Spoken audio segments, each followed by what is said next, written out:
bien. Aujourd'hui je vous retrouve pour une nouvelle vidéo et comme vous avez dû voir dans le titre, je vous parlerai de ma maladie de peau qui s'appelle le vitiligo.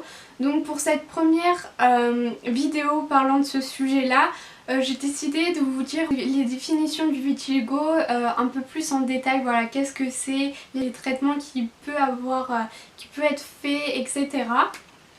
Et voilà, il y aura sur ma chaîne d'autres vidéos parlant de ce sujet parce que c'est quand même un sujet que je trouve assez intéressant et étant donné que je l'ai, voilà, je peux vous en dire plus. Le vitiligo, qu'est-ce que c'est? C'est tout simplement des apparitions de taches blanches sur le corps, donc notamment au niveau du visage, des parties génitales, des pieds, les mains et surtout sur les articulations aussi.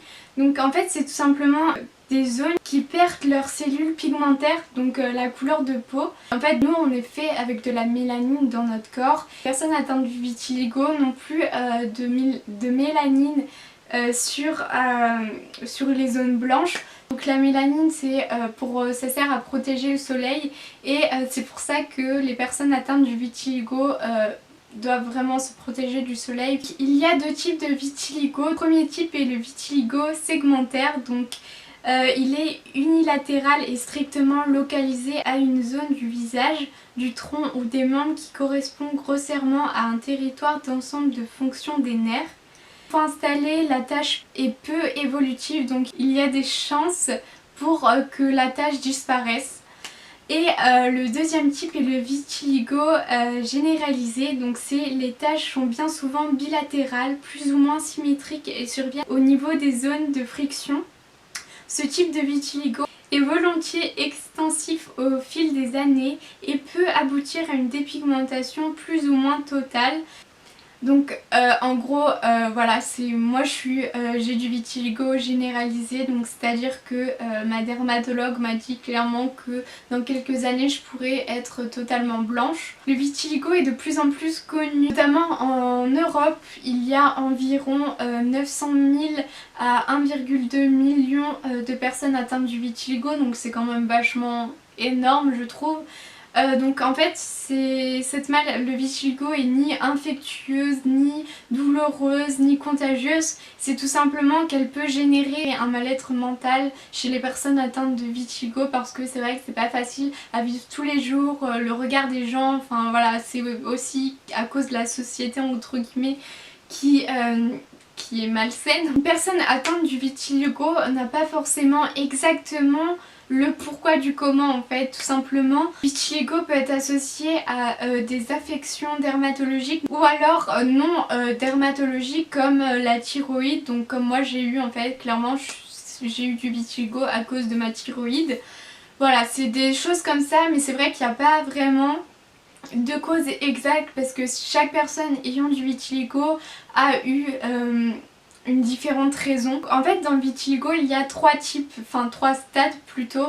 Donc le premier et le deuxième stade il peut être traité, voilà, donc c'est à dire que la tache est un peu rosée, enfin pas toute blanche et les poils au dessus sont noirs. Donc ça veut dire que c'est soit le stade 1 ou soit le stade 2, donc il peut être essayé de traiter et ça peut marcher.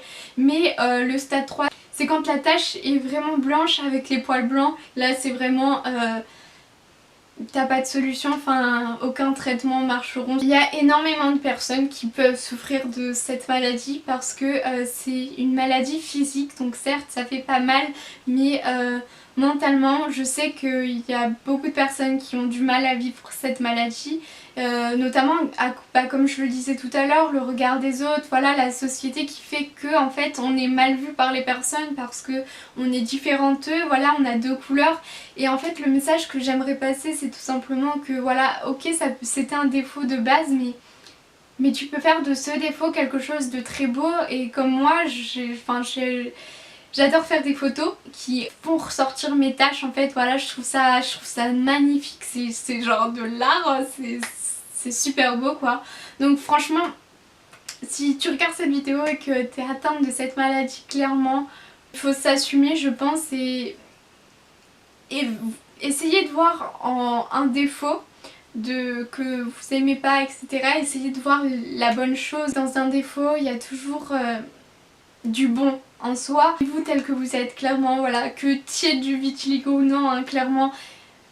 Aimez-vous, une personne est différente et vous avez tous des qualités et même si c'est physique, même si les gens vous regardent mal. À la fin de cette vidéo, j'espère que cette vidéo vous aura plu. C'est vrai que c'est pas un sujet qu'on parle couramment, mais voilà, j'aimerais développer ma chaîne sur voilà, ma maladie, faire connaître cette maladie également parce que je trouve ça important.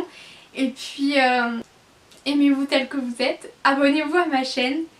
Et partagez ma chaîne, likez cette vidéo, partagez surtout, ça serait super pour moi, voilà, et pour toutes les personnes ayant du vitiligo.